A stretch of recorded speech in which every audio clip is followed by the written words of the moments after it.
Start करने लगे हैं चैप्टर नंबर 5 सेल साइकिल के साथ। सेल साइकिल की जब हम बात करते हैं तो इसके अंदर बहुत सारी ऐसी टर्म्स आती हैं जो बहुत ही डिफ़िकल्ट हैं, बट मैं आपको सिंपल वे में उसको बताऊंगी।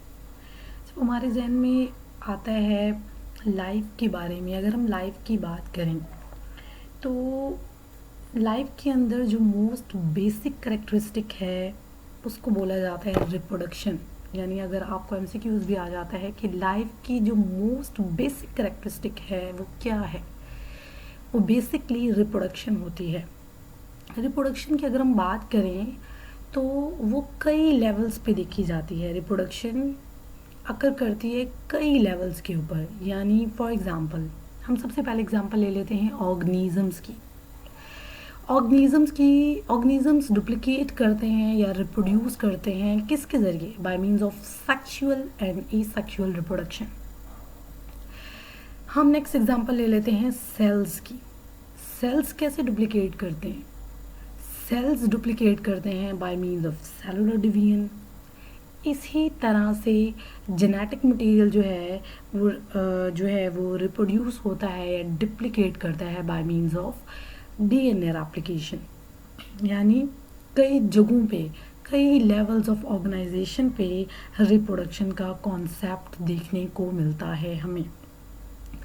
हम सेलुलर रिप्रोडक्शन की बात करते हैं, मीन्स सेल डिवीजन की। ठीक है, ये एक पार्ट है पूरे के पूरे सेल साइकिल का। हम सेल साइकिल होता क्या है बेसिकली ये जानने की कोशिश करेंगे। सेल साइकिल के अंदर बेसिकली सेल साइकिल जो है वो एक सीरीज़ है, एक इवेंट्स आते हैं, सीरीज ऑफ इवेंट्स बोला जाता है। कैसे सीरीज ऑफ इवेंट्स बोला जाता है? वो टाइम, इसके अंदर वो टाइम ड्यूरेशन आता है जब एक सेल बनता है और बनने से लेकर अनटिल जब तक वो माइटोसिस कंप्लीट नहीं कर लेगा, न्यू सेल्स नहीं बना लेगा, तब तक का जो ड्यूरेशन है। यानी सेल साइकिल किसे कहेंगे कि जब एक सेल बना वहाँ से लेकर और तब तक का ड्यूरेशन जब वो अपनी माइटोसिस कंप्लीट कर लेगा और न्यू सेल्स बना लेगा, वो जो टाइम ड्यूरेशन है that is called cell cycle. यानी एक सेल बना और उसने माइटोसिस कंप्लीट की और न्यू सेल्स बनाए, ये जो टाइम ड्यूरेशन है, ये जो पूरे सीरीज ऑफ इवेंट्स आए, यानी एक सेल ने बना, फिर उस सेल ने आगे जाकर माइटोसिस की, माइटोसिस से न्यू सेल्स बने, ये जो पूरा इवेंट हुआ, यानी एक पूरा टाइम ड्यूरेशन को हम कहते हैं सेल साइकिल। सेल साइकिल की जब भी हम बात करते हैं इसके अंदर दो मेजर फेजेस आती हैं। For example number 1 interphase and number 2 mitotic phase. Mitotic phase relatively एक शॉर्ट पीरियड है एज कम्पेयर टू इंटरफेज के मुकाबले में। क्यों? क्योंकि इंटरफेज के अंदर एक सेल खुद को तैयार कर रहा होता है।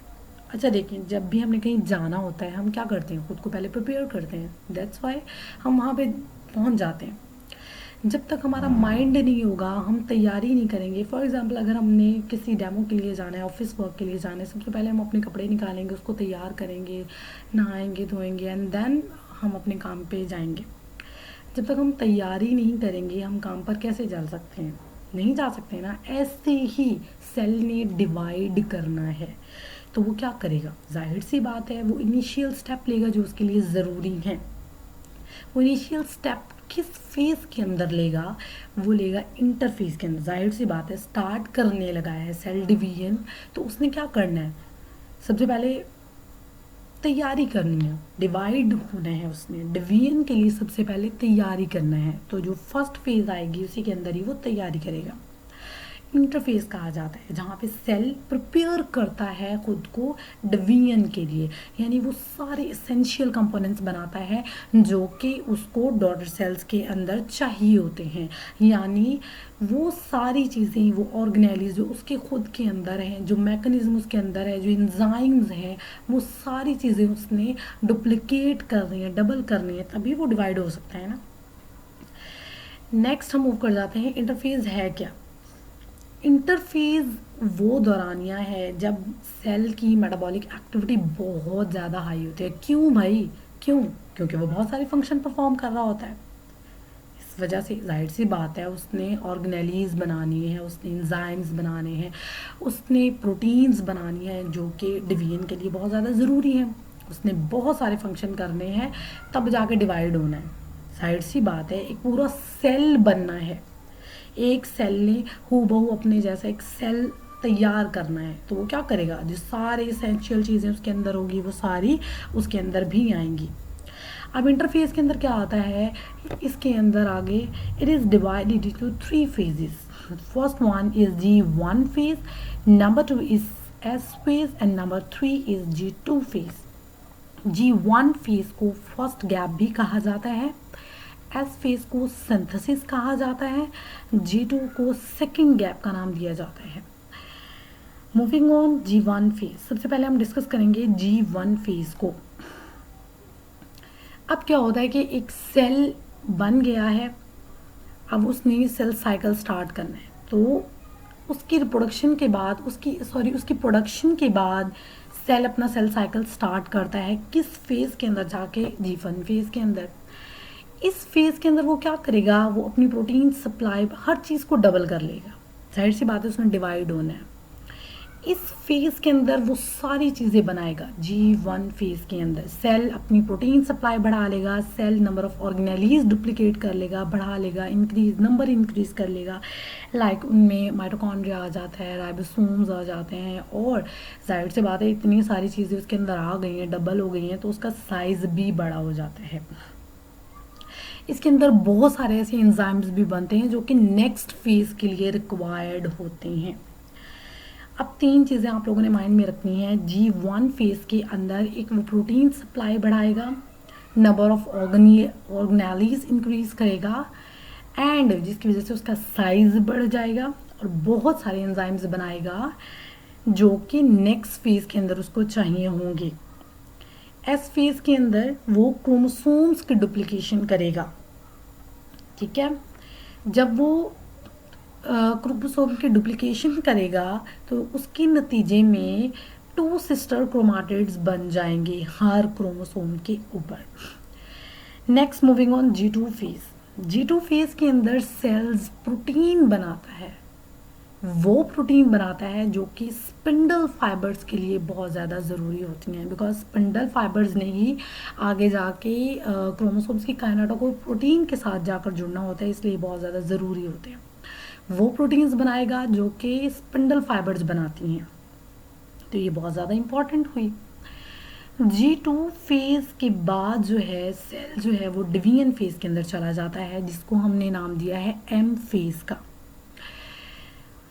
It is characterised by mitosis, जिसके अंदर सेल क्या करता है, 2 डॉटर सेल्स में कन्वर्ट हो जाता है G2 फेज के बाद। माइटोटिक फेज किसको कहेंगे, जिसके अंदर सेल डिवाइड कर जाता है and as a result 2 daughter cells बन जाती हैं।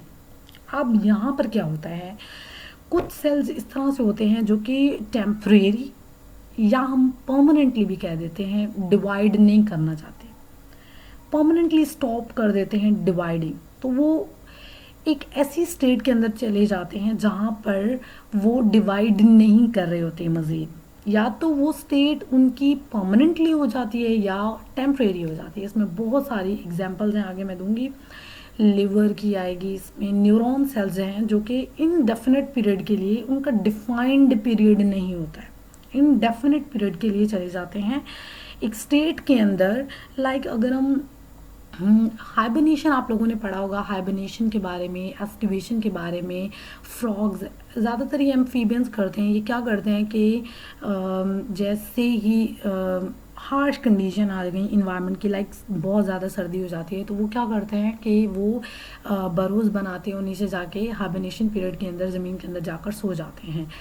वहाँ पर वो इस अपनी ये जो स्टेट होती है उनकी, ये जो हालत होती है, इसको मतलब जब वो जागना चाहें जाग सकते हैं, जब तक वो सोना चाहें वो वहाँ पर जो है जाकर सो सकते हैं, ठीक है, जब तक इन्वायरमेंटल कंडीशन बेटर नहीं हो जाती, ठीक है, ये हाइबरनेशन कहलाता है।